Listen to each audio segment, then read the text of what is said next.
Thank you for joining us on another episode of Keeping It a Buck.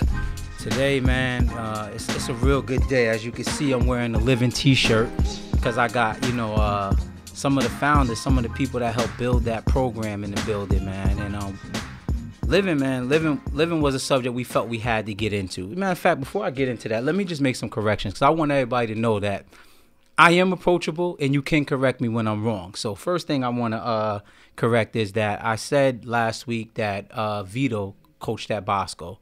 And I was corrected. Vito never coached at Bosco. He coached at Bergen Tech before coaching at Westwood, before going to Seton Hall Prep. So I want to clear that all up. I said that he was at Bosco and he was more efficient than Nuns, which wasn't true. He was never at Bosco.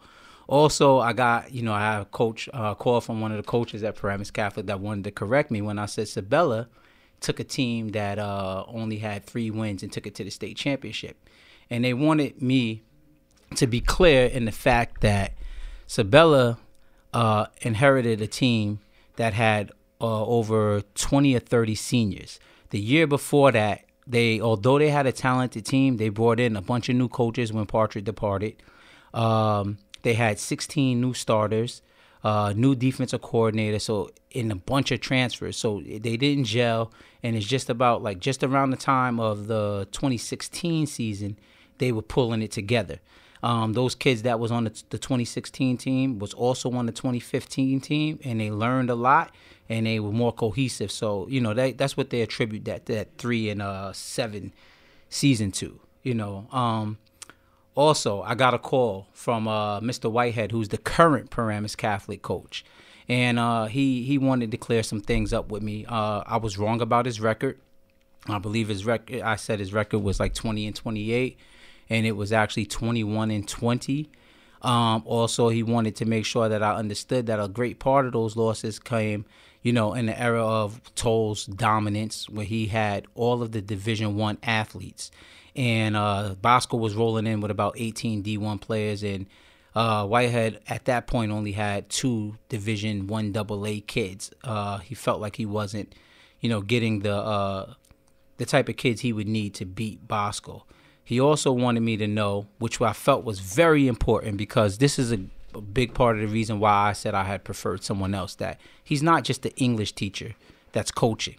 Mr. Whitehead has been coaching ever since the 90s and has never stopped coaching. Or when he left Paramus Catholic, he did stints at Warwick, some school in the city, and coached at William Patterson, which is a college.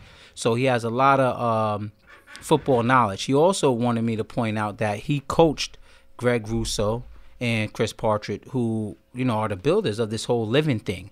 And the year before he got there, he coached with Mike Campanelli, which is, I believe, Vito and Nuns and Nikki's dad, a North Jersey legend in his own right. He coached the defense for him, and he took a defense that had given up too many points the year before, and they were holding opponents, I believe, to below 14 points, and won the state championship then.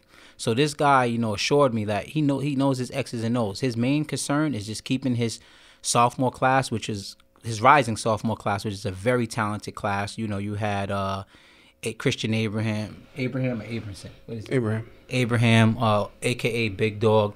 You had Jaheen Brooks. They have actually those kids are as freshmen competed in the pin relays, and they broke Jersey State track records as freshmen, varsity on the varsity level. So he's real excited about that group and feels like if he can keep that group together, he assured me nobody's gonna out X and O him, and they should win a state championship. So John, I want to clear that up. I apologize. I hope we made good on that. Now let's get back to this Livin thing. So this whole Livin era, man, we felt like we had to give the people an in-depth understanding of what that entailed, because unfortunately for Paramus Catholic, their legacy is defined by a bunch of people they beat up on.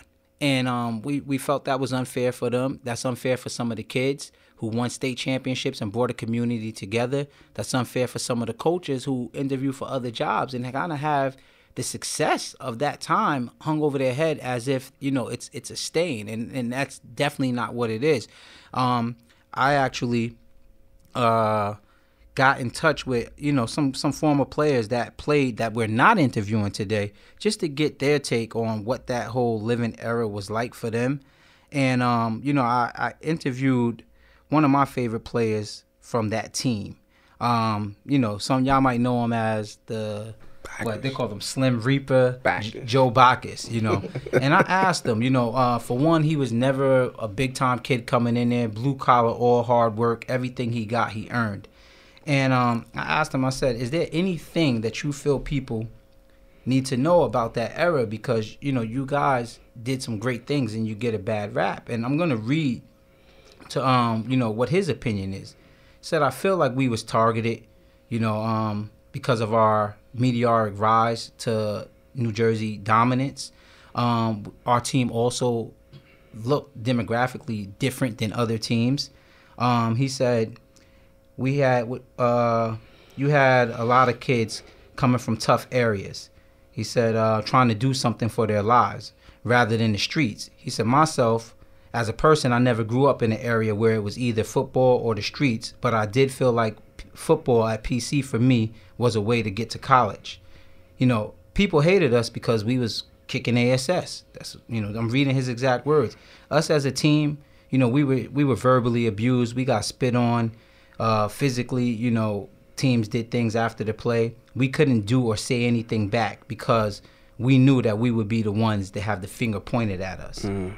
So, I asked him, I said, what stands out to me when I remember you was your hard work and your game saving or game winning play against Bosco. I said, what was your mindset, before that? What was your mindset going into that play? He said, I said, did you set the move up or, did it just happen? He said, I felt like I was quicker than everyone I went up against. And no, I didn't set the move up. I was fighting for the outside with the tight end, and I felt the QB cut inside. So I spun back inside, and he didn't see me. He didn't see me coming. It was an easy strip. I said, so you beat the tight end? I always thought it was the tackle. He said, I was lined up in the 6 technique, head up on the tight end. I had to contain the outside. At least from what I remember, I know I was fighting for the edge with the tight end. I said, oh, okay, that to me, that was a defining moment of that Livin era. Like, I remember that. So there was so many, good times in that Livin era, and I believe, my personal opinions, they get a bad rap. Like, I witnessed some things. I witnessed Joe lost his mother to cancer. R.I.P. Scotty, Miss Bacchus, I knew her since Joe was a kid, man. He actually played for me. He lost his mother to cancer. So did Willie's mom battled cancer through that. And I remember the guys going on, cancer walks as a team, raising money for, cancer awareness or whatever. I remember a little kid not too long ago passed away. And he lived somewhere in Bergen County. And Paramus Catholic team would go stand outside his window to support him. This kid was not part of the Paramus Catholic community. He was just a kid that was about to pass. And that's what they were about. That's what I remember. I remember the fundraisers and the charity work and all that thing, and none of that stuff gets talked about. So, what do you remember about the Livin era? I mean, that much what you just said. That was living. The kid that's what they put together. That was living, and this is very touchy to me. Someone said to me, man, this Livin show is personal, and I sat with it. And I was like, you know what? As I sat, it is personal. It's personal because we was heavily involved with this. I had kids in this program that can contribute to the success of that program, and I'm very excited to say that Livin was a beautiful place. I want to make clear that Livin right now, what we hear is sort of saying being put to rest, and so when something is being put to rest, you want to pay homage to that. You want to pay homage to that. You pay respects to living, and that's what we're doing here. This is what the show is about. Show is about living today. We're going to talk about living. I want people to understand. I'm getting a little bit of grief of this show. Why we doing this? You're doing this. You're going to bring schools down, Paramus down. This that. Listen, it's not about bringing those schools down. Kids, I want kids to understand that, it's not what school you go to. I was in that rim of knowledge, like, you got to be in a certain school, and you got to be in the Big North, and it's not about that. Coaches want to see your stats, man. At the end of the day, they want to see stats. You know what I'm saying? They want to see stats. They want to see school grades. That's what's going to get you to college at the end of the day. Your stats and your schools and your grades. It doesn't matter what school you go to anymore. All that, you got to be in the big North. If Lenny, you said something last week, and it touched me. You said that, if you're not a 3 or 4 or 5-star athlete, if you're not a 4 or 5-star athlete going to college to the Division I A's, you need to look at probably looking at a Division I AA or something else, And I think that's the same goes for, these high schools. If you're not coming out of your prospective organization, youth league, ringing bells, your name ringing bells, 4th, 5th star in those little leagues, it's 10 out of 1. You're going to sell yourself short trying to go to one of these big North high schools, because it's like a college atmosphere. It's sort of like the Big Ten and SEC when you get to the Big North. And you're going to find yourself getting on that stage, and if you wasn't that kind of player when you was little, coming there, you might don't get on the field till your junior, senior year. And you just wasted money. Your family's paying money to be at a school because it's big, but it's not about the school. It's about what you do. Look at Montclair. Montclair been sending kids to college since I can remember. You know what I'm saying? And they don't. A lot of them kids stay home and they go to college. Look what Irvington doing now. Irvington is sending kids to school. They going to school. They going to school out of public school. You gotta go to a school, families, that fit the kid. You have to go to schools that fit the kid. You got to know what your kid can do and how he performs. Your kid coming to a Big North school, he's 130 pounds. He was playing running back when he was in youth league, and coming up to the Big North, 10 out of 1, he's not going to be a running back up there. Absolutely. And then you go into a system, you don't even know the system. He's falling under a slot back. And if that system is, if that offense is, if they don't have slots and spreads, then your son is lost again. So you have to be careful in picking these schools that you go to. It's all about your stats at the end of the day. I want people to understand that. Please remember that. It's all about your schoolwork and your stats. It's not about the schools. It's not about the schools. Please understand that. If you 4 or 5 star, those schools, they're going to get noticed. Those kids are going to get noticed. Because why? Because they're performing on that level. And all they're going to do is perform on that level when they get to the Big North. But if you're not that kind of caliber kid, you need to develop. You need to develop and think about staying home and saving money. Going to North Star or Science or whatever school that's good in your neighborhood and playing football for that school. That's just my thought. I could be wrong, but that's just my thought. And that's why we have this platform. This platform is to educate parents to not do the things that I've done and others done. We've been down this road. I've been doing this for a lot of years. So I see what it takes. I know what it takes to how to get down the road.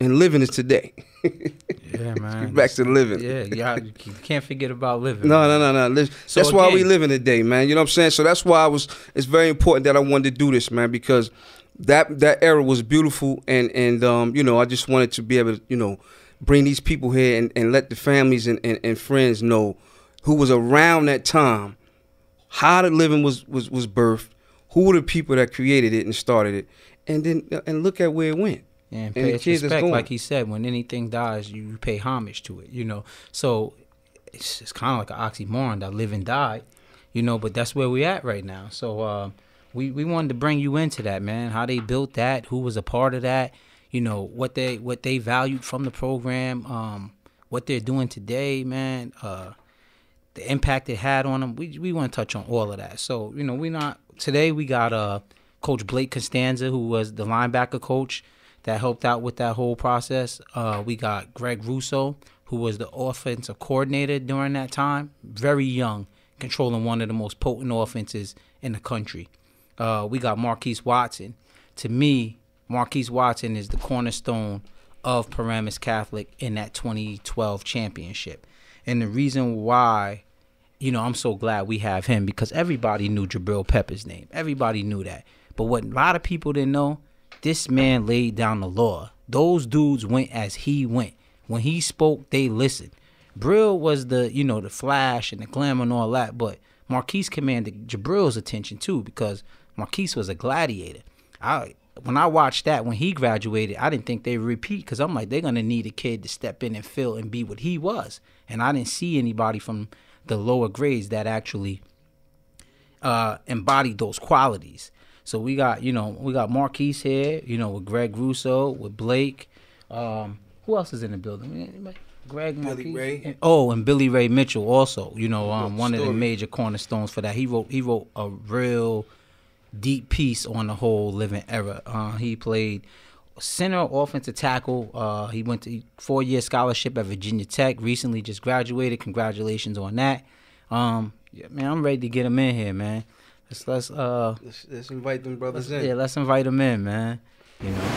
Yeah, see, I see Marquise is wearing the Rutgers gear. I meant to say, yeah, he's Coach Marquise. What you doing now? You recruiting, Coach? What you doing for Rutgers? Assistant D-line. Assistant D-line, yeah. They say attitude reflect leadership, so that intensity should be there. Marquise, before you came in, I'm just gonna introduce everybody. So on the first mic right over here, we have Billy Ray Mitchell, who, everybody, his name is kind of synonymous with Paramus Catholic. Him and Jabril pulled one of the boldest moves I ever seen before a Bergen Catholic game.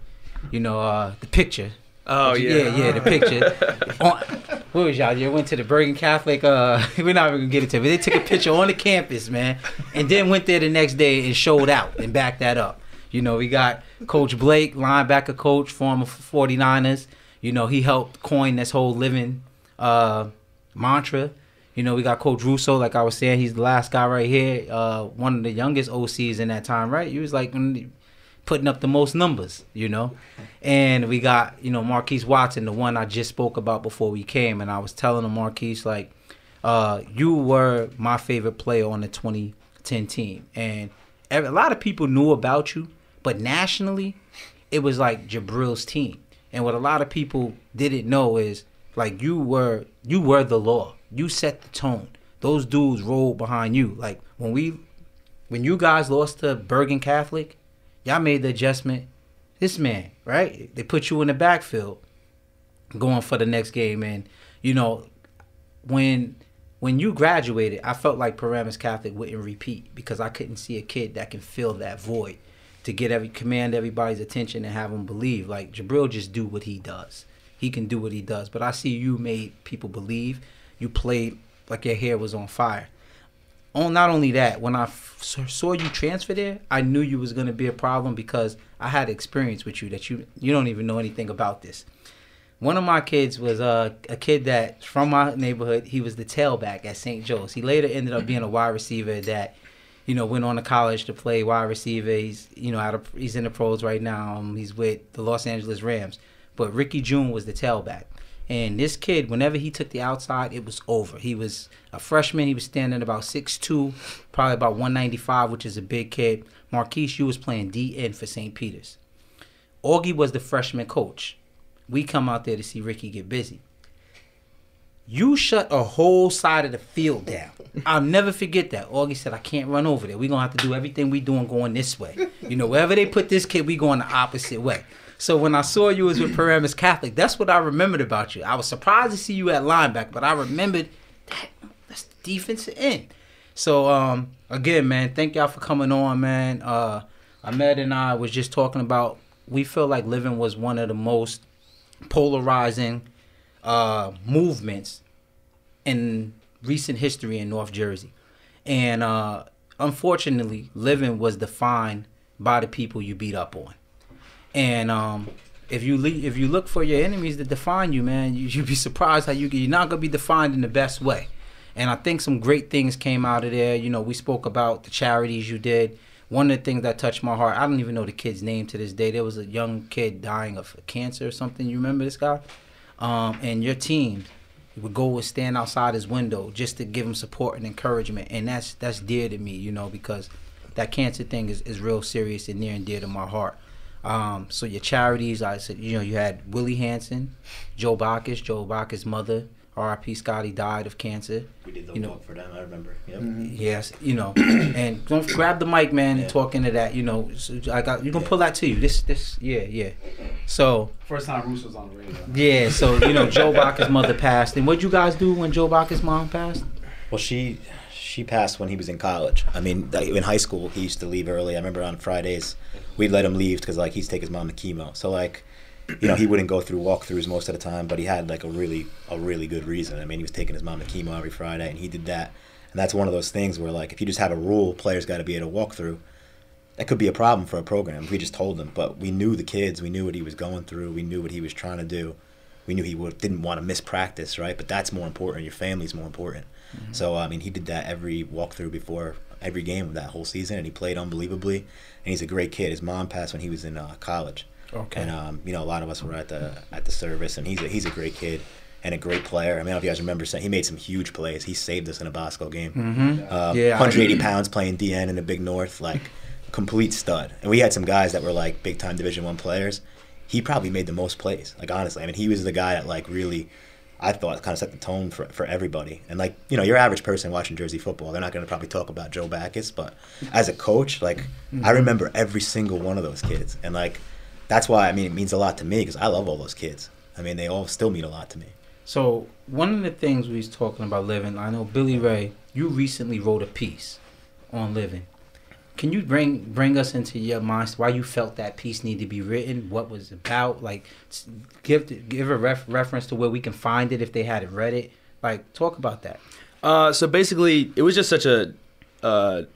It molded me into the man that I was. I came into Paramus Catholic. He's been coaching me since 3rd or 4th grade, for too long.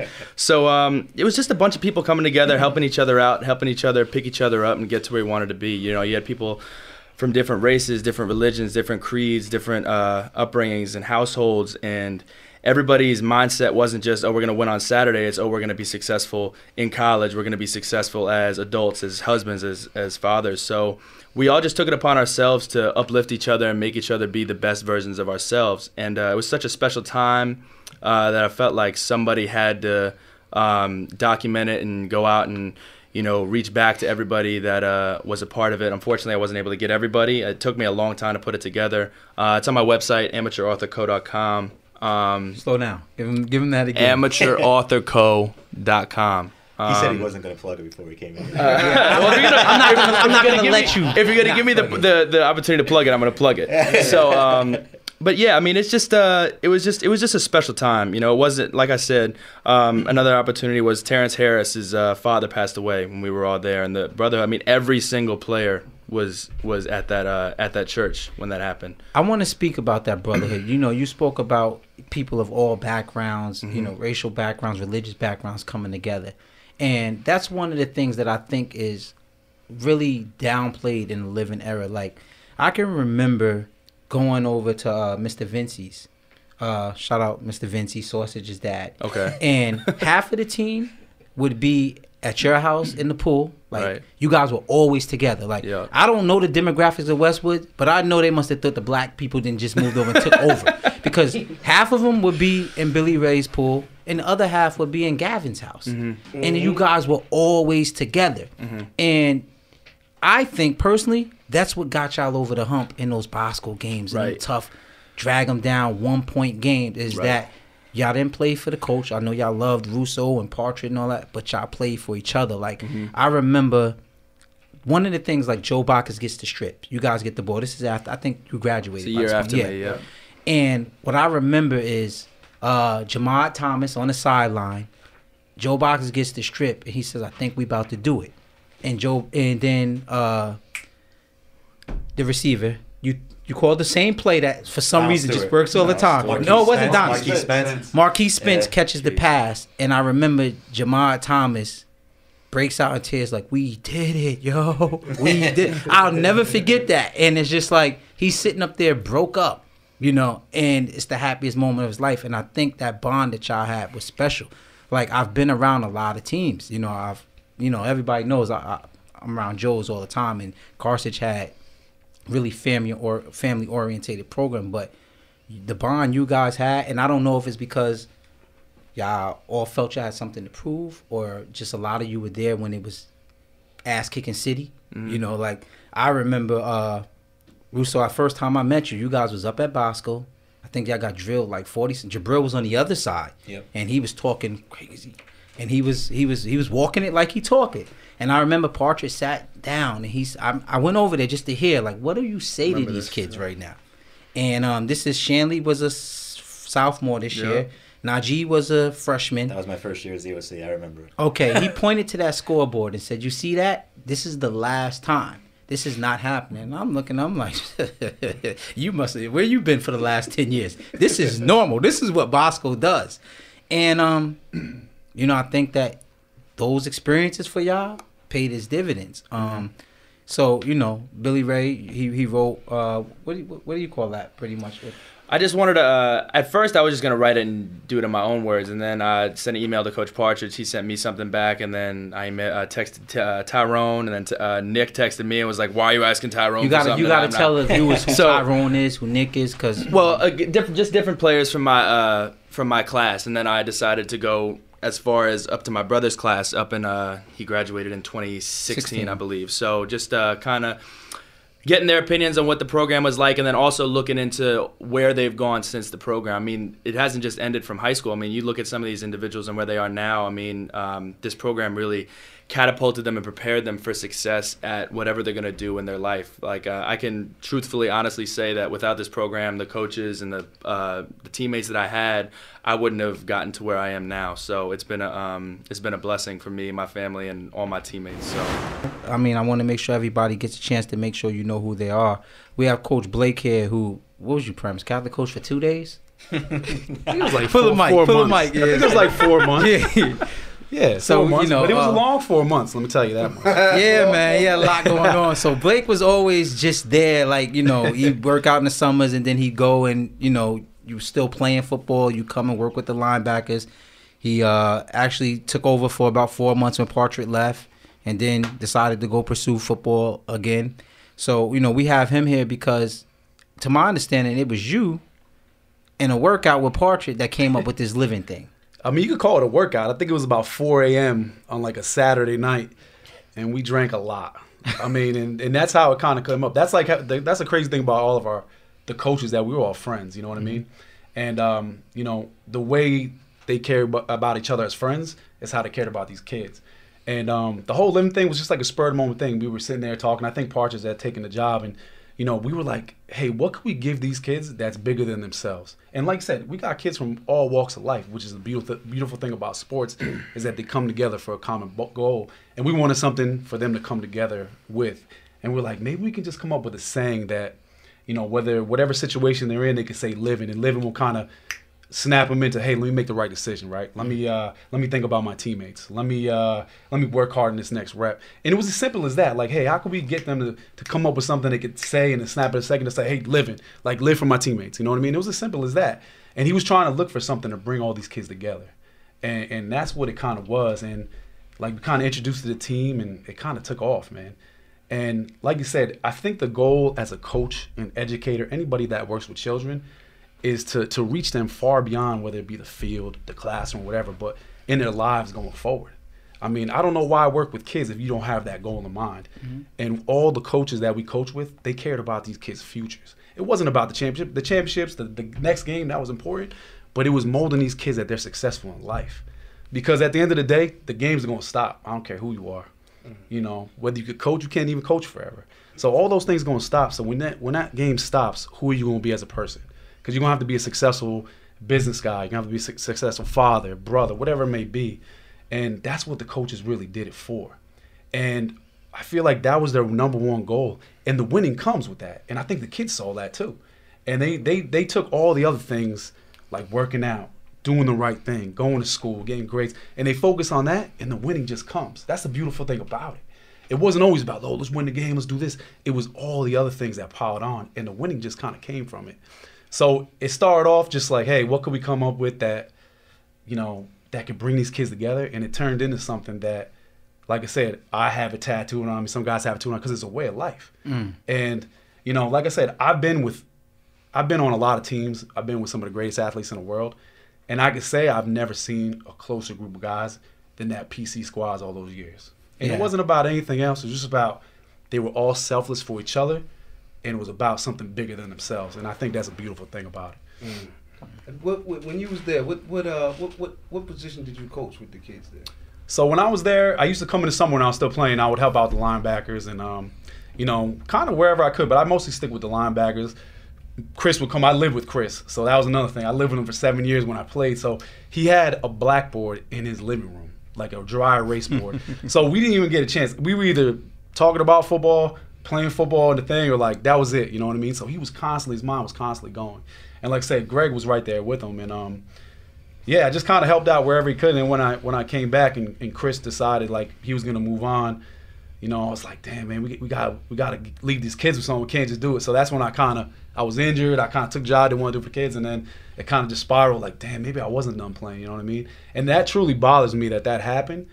But in a way, everything kind of works out. You know what I mean? And I think it'll continue to work out because I think that if you just continue to do the right thing, everything eventually works out. Absolutely. Russo, let me ask you, when did this start for you? Coaching period. When did it start? And also, how did you and Partridge come together? How long you guys been together? I graduated high school with Partridge. We graduated in '98 at Paramus Catholic. We won the first state championship there. So we were friends since we were freshmen homeroom. You know, he kind of after college he coached in college for a little while.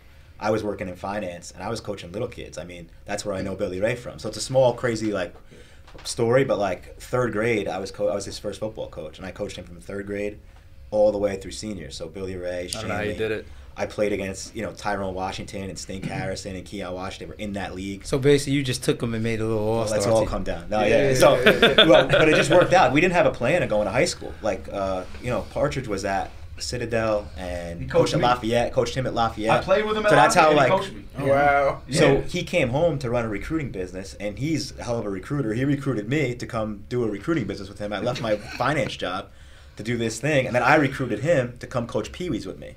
And so he came right from college. We were coaching Pee-wees in Westwood, and I recruited Chris. He got me into his business, and I got him to come coach with me at Westwood. So he was coaching football. We did that for a couple years, and then the PC job just happened to open up.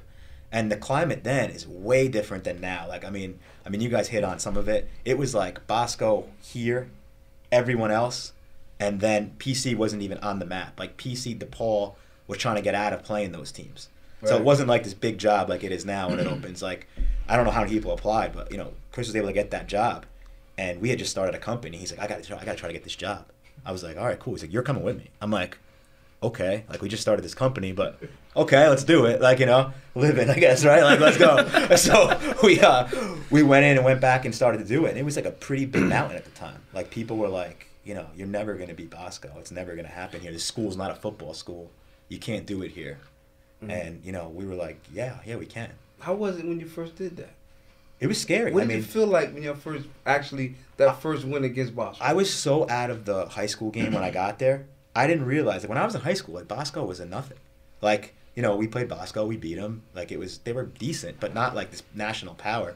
So when I came back on the scene from working in finance, I was like, wow, these guys are unreal. You know, they're 10-0, 11-0. Our kids were like fans of Bosco when we first got the job. Like, my first year, I was a running back coach. We were like, guys, you're in the same league as them. They were like talking about kids and where they're going to college. We're like, we're playing them. Like, that's that thing you talked about with Partridge telling the kids, you're going to look at the scoreboard and we're going to beat them. He was saying it, and he was for real. Like, I remember one of the administrators came over and said, why are you ripping the kids? They lost. They played hard. That's the closest we've been to them. Wow. And Partridge was like, no, that's not good enough, you know? And, like, that's not our goal. And it kind of rolled. The first time, I remember my first year as the offensive coordinator, we kicked a field goal. The score was like 10-3 in like the second quarter. People were going nuts that we kicked the field goal. Because like they hadn't scored a point against Bosco in I don't know how long. We were going nuts. Yeah, everybody was going nuts. I'm like, guys, it's 10-3. Let's calm down. You know, but like that's how dominant they were. And our goal from the beginning was them. So like we knew if we chased them, they were the most physical, they were the fastest, they were the best coached. It was like that was who you were chasing, and we knew we'd get the other schools kind of if that was our mindset. So beat them the first time was unreal because it was like a culmination of a lot of things. You know, we won our state championship, our first one, before we beat Bosco. which is like, Oh yeah. yeah, that was kind of the crazy Yeah. thing. Like we had lost it in the regular 31-8. season. Bergen knocked them off, and you Yeah. guys knocked Bergen. You know, off. so that was what we were kind of chasing, and even our schemes that we built at the time, like it was always like that's who we're trying to be. And so that's why I think once we got over the hump, where the kids were like, all right, I'm not scared of this name on a jersey anymore. Like, we can go beat them. Then it became about football and playing ball, and then we won the last 6 that I think I've been involved in. We were able to win. I mean, and it was unreal. I mean, it really was. It's amazing you say you won the last 6 because, my oldest son is about to turn 6, and I can't believe he's never seen a day where Bosco beat Paramus Catholic. Like, in my time, that's that in itself unheard of. is a huge thing if you can That's think about what was going unheard on of. when we got that job. Like, my son almost has muscles now. Like, this is like he was a newborn baby, and now the kid got and it's never happened. Like, whoa, who could see that coming? Because, like you said, Partridge has said, "Yeah, we're gonna beat them," and I'm like, "Yeah." In my mind, I'm like, "No." That way. game you're talking about, we had a playoff game. We had played them pretty tough in the regular season, and even that playoff game was close for a while. Like, it was like 10-3 or something like that. And then I think, probably was Jabril, took a punt back or something, and the game just broke wide open. And we had never played a competitive quarter with them, like really before that. So even that was like kind of like building up steam. And then that year, they won the national championship. We played Bergen on Thanksgiving, and we were taking it to Bergen. We were up like 14 or 21-0 that year. Bergen ends up winning. They went to play Bosco in the championship. But I thought that was the game where we really kind of like, wow, PC's for real. Like, that was pre-Jabril. Like, we were, we played Bergen, and we were right with them. We were beating them up. Y'all were pretty much like that with everybody for the most part there, because that was my first time where I looked and said, hold on, let me look at this roster. Because I was over at Joe's. I was sitting in the bleachers, and I remember the game was tough at first. And, Paramus Catholic is the game you get your third string in. And I'm like, what the fuck going on? But I'm looking, and I see Shanley, he's subbing in. He's jumping in at your quarterback, and he has great size. Then I see Tyrone, didn't know who he was. He has great size. So I start looking at I'm like, sophomore, freshman for something. I'm like, oh. So when you guys lost that, I started saying, they just don't know how to win yet. Like, they're going to be good. But, Marquise, like, you came from a winning program. Like, St. Peter's is, I think, like, their winning kind of gets overshadowed by Bosco. And the reality of it is, every state championship you guys have been in, they've been in. So there was a time you guys had made 4 or 5 out of the last 6 years, and it was always St. Peter's. They turned it up, too, around the time we did. Because before that, even that time when I was talking about where PC and DePaul were trying to get out of the league, like, they were literally right in the state. Like, we don't want to play parochials anymore. Our first year, we had to say, like, no, we want to play all these guys, and we're going to beat them. Peters at the time was playing all the Hudson County teams. They didn't want to play the parochials up north either in the regular season. They wanted to play them, in the playoffs. They kind of, like, when that whole league formed, they turned it up, too. Yeah, they've been in all those championship games. They had Will Hill. I mean, they put it on Bosco for a while. So, but you come from St. Peter's, so this is the tradition there. Like, this is the only team that people would say they might beat Bosco. It was you guys, and you take a chance on Paramus Catholic. Like, people thought they could be good, but you knew you guys were good.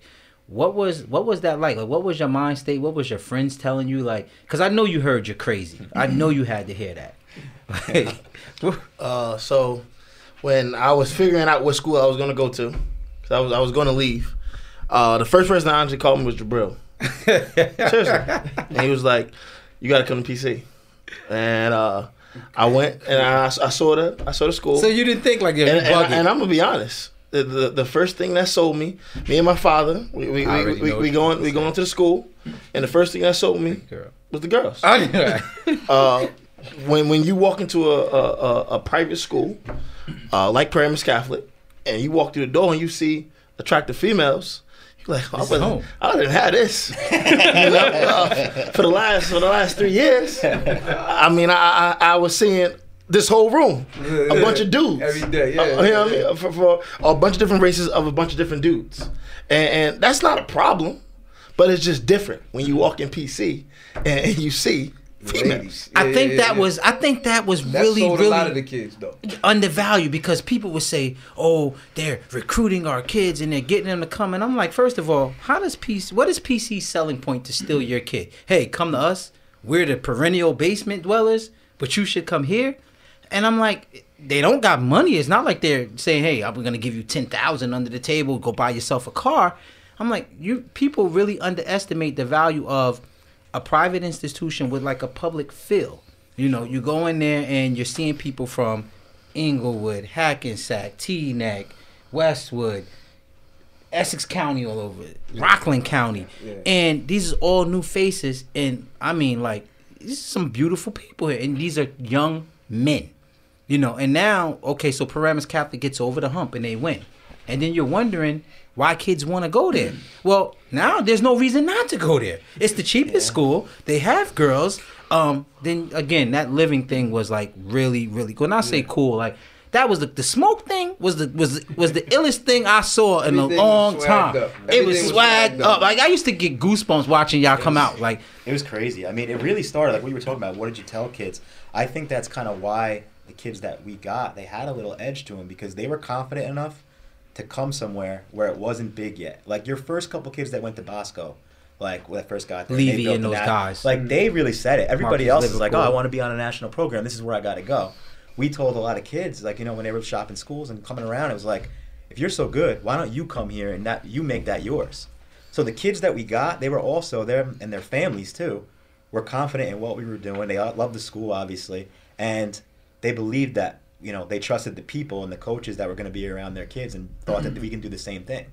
Because you had to make them believe. Some people were like, we want our kids to play in Giant Stadium someday. We like you guys a lot, but we want our kids to play in Giant Stadium. A lot of people told us that. I think you had a family member that did you like that. We beat a lot of those people, and they didn't make Giant Stadium. But what I'm saying is, like, the kids that took the leap, like, they really believed, and they wanted to be part of that family, you know, like he kind of saw. And yeah, I mean, obviously you show up for the girls, but at some point you got to see the program and what the school's about. And to go on to what Russo said, when I decided that I was going to come to PC, you know, I knew some of the kids on the team, but literally the first day we had with each other, Partridge and Russo got into an argument. Literally got into an argument. We was in practice. They got into an argument. Offense versus defense. Yep, they got into an argument with each other, and I was like, "Holy shit! Like this is real. Like this is not fake. Like this is not a gimmick. This is real football." And it was totally different from what I seen at St. Peter's. St. Peter's treated me well, took great care of me, but it was different there because Hanson ran everything. You know, when I got to Paramus Catholic, it was really like, hey, offense and defense, we're going to compete. Russo and Partridge is actually going to compete, which was infectious on everybody else in the program. Yeah, so when you see that, you're like, oh, nah, we got to compete in practice. We got to compete in everything we do. And that was something real good to see. How was I'm sorry. Yeah, it's all good. But how was that? Like, okay, so it came from the top then, the offense and defense fights. Because y'all used to brawl. It was some brawls. Against each other. It was some brawls. Allegedly. Allegedly, yeah. You see, when people say they were brawls, I wouldn't define them as brawls. No. I would define them as love. Brotherly Love. It never left the field ever. It was just that's what I mean. Yeah. I mean, within one another. You had a competitive group of I would kids. define it as love is when you see your top two dogs, Partridge and Russo, going at it. Then after practice, they in the office hugging each other. Yeah. Seriously, literally hugging each other, loving each other. You're like, well, what is the point of this? And that's what y'all did. And then that's what we did. Yeah. You know, they set a standard and they drove the culture. We just got in the car and rode with them. Not to mention, this is at every level. This wasn't just at practice. This was, if you weren't doing well in school. When we first started, Coach Westfeld used to run study hall. And every single team, I don't know any other high school that does this. Hold on, Billy. I don't want you to go past that. Coach Westerville ran study hall. And a lot of people didn't know that your program was like a wraparound thing. So explain y'all program from weight room to study, like what that day was like for a Paramus Catholic athlete, football player. I mean, you show up, and Coach Westfeld, like I said, and Coach Nunzio did, Coach Nuns did the same thing when he took over.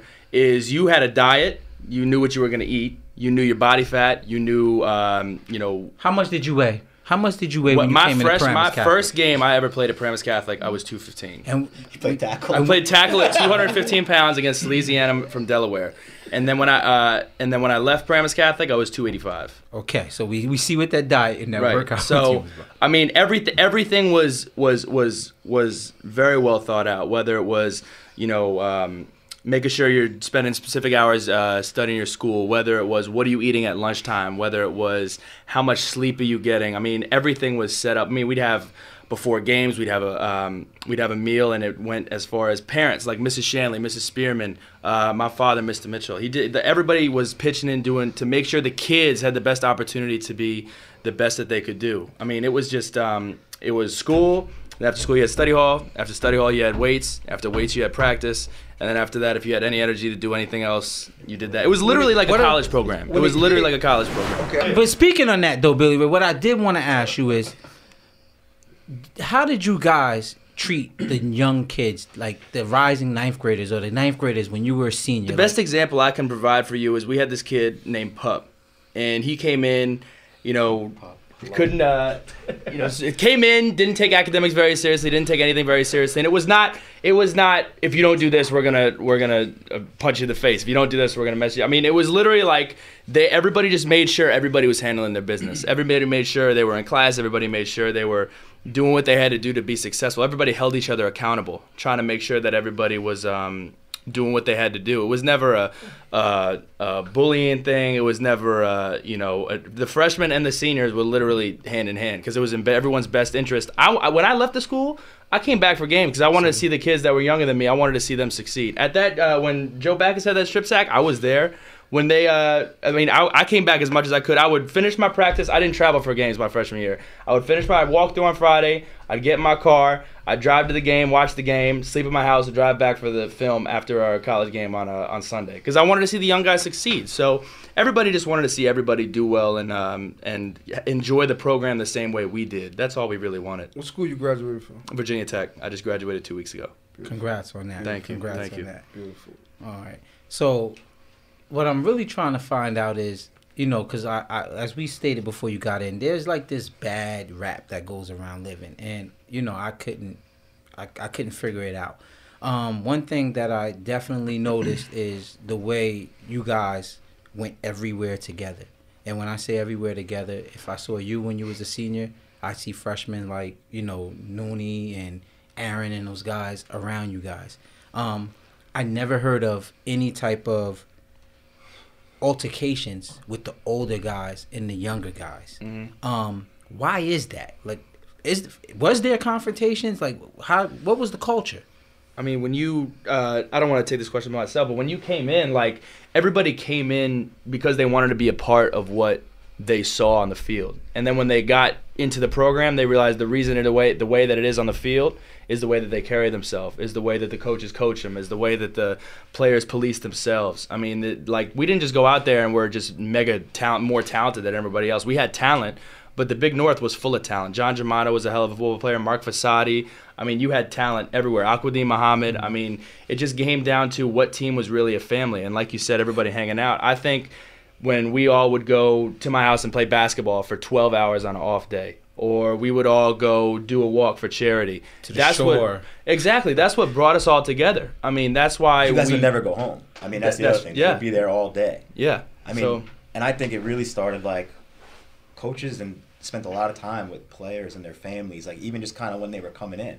Like, we met all you like before you got there, right? And like, knew the families, knew the kid. We knew who needed more attention, and we shared it with the team. Like, your players, who could take that guy under his wing that's had something similar.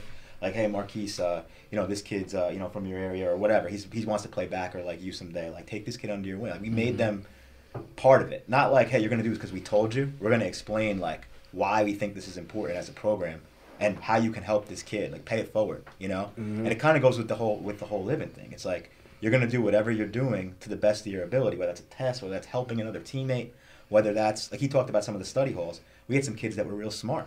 Well, they would help some of the kids that weren't doing so well in school with what they were doing, right? Like, it all kind of went together. So we didn't have those issues, not because we were so much policing it all the time. It was that we were, like, almost like older brothers to them, like, kind of guiding them, like, hey, like, help these guys. Like, we helped you, now you're going to help this kid.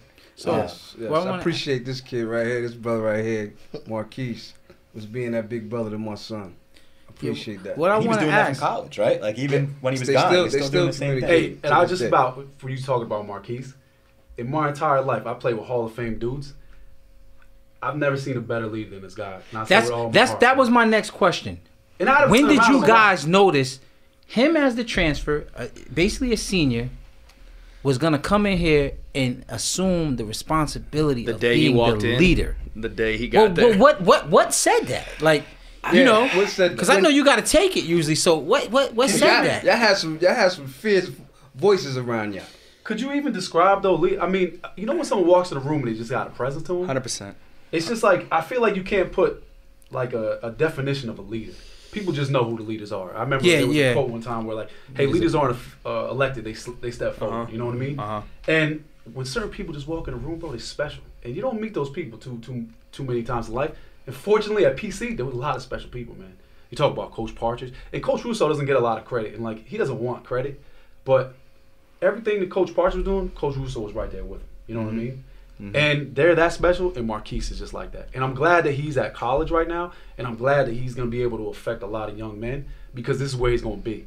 And I know one day we'll see him on TV, just like we see Coach Partridge on TV. Hopefully in a little better shape than Coach Partridge, and with hair. But for real though, there's not many people in my life that I've met like a couple of these people in this program, and he's one of the more special ones. Yeah, no, you can really feel it, man. Like from the bleachers, I can feel your presence. And I would say, as you being a team leader, okay, you come in, you guys take that Thanksgiving loss to Bergen Catholic. Was it Joe's or Bergen your first loss? Because I went on like we lost little losing streak. No, we beat Joe's. We lost to Bosco the first time in the regular season, and then later we on lost to Bergen on Thanksgiving. Okay, so I feel like that loss was the turning point. Did you feel like a responsibility to write that shit? Like what? Because as everybody's looking at you, like what we gonna do, Keith? To start off first, I don't want to make this about me, all about me at all, because it's not about me. It's really not. But to answer all the questions that y'all are posing, and one big, I hated it. I mean, anybody that's a competitor do not want to lose, no matter if it's to Bergen or to Ramsey. Nobody wants to lose. You know, and it wasn't just me that shouldered it. To be honest, Partridge probably shouldered it harder than anybody else because everybody knew that we were the team that everybody hated, and we knew that it's a classic example. Why do people hate on LeBron? Because he's great. Because he's great. Seriously, people hate on LeBron because he's great. That year, we was rolling, and on the way to becoming a great team. People hated us. When you lose like that and you lose in that fashion, people like, yeah, back to the OPC. And when we had so many guys coming and enjoying the family, it's a stigma on Partridge and Russo and so many guys that, they just a team full of degenerates or things like that. So when you lose that game, it's like, that it stings, it hurts. You know, so it wasn't just me. Now I made sure the team understood that next time we played them, there had to be something done about that loss. You know, and it's just to go back to the leadership thing. Like Blake said, I got it tatted on me. One of my first tattoos was Livin, and this was before the season. You know, because that's how strong I felt about the culture. You know, and you hear around college football, high school football, even in the pros, everybody talk about the word culture. You'll probably hear culture, juice, and leadership on a football team all the time. You know, and I think what was so great about Paramus Catholic is the culture of a program is what's done when nobody's looking. You know, the culture of the program is when the coach is going up to watch film and we're still in the field. I remember seeing you guys running the sprints by yourself. The culture is when we're getting ready for a St. Peter's prep for a semifinals game in the field. Literally, you physically cannot walk on the field. I'm talking about it's holes in the ground, it's mud. Like you cannot have practice. Pre-turf days, guys. Pre-turf. It wasn't always sweet at Paramus Catholic. You cannot have practice. You physically will not be able to get it done. And you know what? We buckled up, put our boots on, and we found a way to get it done. Found a way to practice. That's culture. And when you talk about with great leaders, you find so many great leaders when you have a great culture. And I came into something that the culture was great. You know, I was just a small cog in the big picture. You know, and it's once again, it's not about me. It was something that I joined, and I was like, this is something that's gonna take off. You know, this is something gonna take off. Let me ask you a question, because I felt like you played with a chip on your shoulder, and I heard people, they got Marquise playing linebacker. Like Did you feel like you had something to prove at that linebacker position? Because I've seen you shut it down from defensive end. Absolutely. I mean, I'm short and I'm fat. you know, I'm a short and I'm a fat guy. I'm a fire hydrant. You know, but when I got there, and if somebody gives you the keys to the Porsche and say, don't crash this thing, but you could go off, you can show everybody you got the Porsche. Don't crash it. Porsche just gave me the keys to the Porsche and don't crash. And I just made sure I took care of his car, took care of his baby. You know?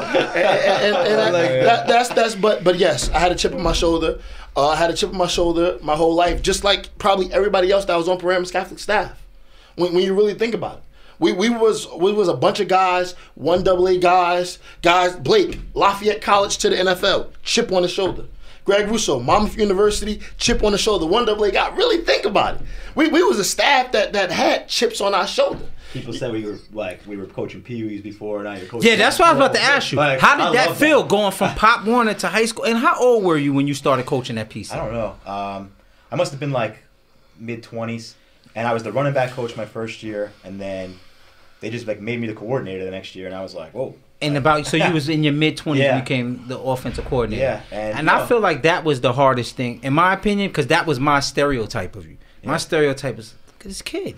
Yeah. This kid is calling the plays, you know. So whenever you did something well, it was like, yeah. But whenever you did something bad, it's the kid, you know. It was like, for me, you know, it was kind of the opposite, and I liked it that way. Like, if we played well, it was like, oh, you have great players, they did a great job. And if we didn't, it was like, well, it's your fault. And as a coach, I'd rather have it that way. I want it on me. I don't want it on him. I don't want it on him. Blame me. Don't blame the quarterback. Don't blame the line. Blame the coaches. I thought we did that a lot at Paramus Catholic when I think a lot of people, it didn't seem like from talking to kids that they were. We took it on. Any loss was on the coaches. I mean, like, we got to fix something. Even if, I'm not saying kid didn't make a mistake at some point, but if they made a mistake, well, you coach them. You let them do it, right? Like, you got to get on that and make that work. And that was from the top down. That was from Partridge down. And there were so many people that were involved in all that with what he's talking about with the culture. That's not one guy. Chris Partridge is a great coach. He didn't set the entire culture at PC. Neither did I. Neither did Marquise. I mean, we had a big staff of guys that really cared about the kids. I mean, Coach Westervelt was big in that. Brian Durango is big in that. Coach Walker is awesome with that. You know, like all those guys. Miss me with them. You know, all those guys. But they, you know, you could disagree with something with the kid or whatever, but they cared about the program and the kids and like, you know, that type of thing. There were a lot of guys, Dan DiCangilia and all those guys. Nice. Coach Tarulli, Coach Nunziato, Jay Fortino helped with the strength. There's a lot of guys that were around kids and did the right thing. Now, am I saying you never had an issue with a parent or a kid? I'm not saying that you never had an issue, but their motives were never like, you know, any kind of sinister thing. Like, you know, it was more of a, you know, personality type stuff. I want to ask you because we talking about losses. Yep. And you guys seem to got past the Bosco Blues and sort of been beating them, you know, through years now. So you know, they can't seem to beat Paramus no more. But Joe seemed to have your number. Yeah. What was the story with the Joe situation? You know, man? I didn't even. Because Stern told me that's the only coach. You put 40 on everybody. Yeah. Why not them? What was the problem with Joe? I don't know. I think it might have had something to do. And this is like when you look back big picture and like, you know, this is a little, like some time ago and you're looking back on it. They were never like, from a coaches, we knew they were good and we prepared hard for the game. Like Bosco, we were chasing from the beginning, right? Mm-hmm. So like that was like the good thing you're chasing. Bergen, they had that rivalry, right? We didn't have anything with Joe. Wasn't mad at Joe. The kids weren't. I'm saying the coaches were like, we'd go into those games like this is going to be a tough game, and there were some times with the players, you look at them and that wasn't the game they were fired up for. Now we should have done a better job as coaches, maybe getting them fired up for those games, but. We just, for whatever reason, I mean, Jabril's junior year, I remember we beat them, when your senior year, right? We beat them at home, and it was a crazy game. And then from there, offensively, we struggled against them. It's something I look at as a coordinator, like, I struggled in those games. I mean, everybody else, like you said, we didn't. You know what I always thought it was with you guys and Joe's? Because I see that in the kids' eyes, too. Yeah. And, you know, I know Marty was out one time, Muncha was all broke up, but you go from that atmosphere at Paramus Catholic with the smoke and the music and the crowd. Then you go up to Joe's and they're playing Sweet Caroline. And they lull you to sleep a little bit. And then Augie and Carthage never say nothing bad about Paramus, so they give you no bulletin board material. And I just look at the guys and I'm like, they look dead.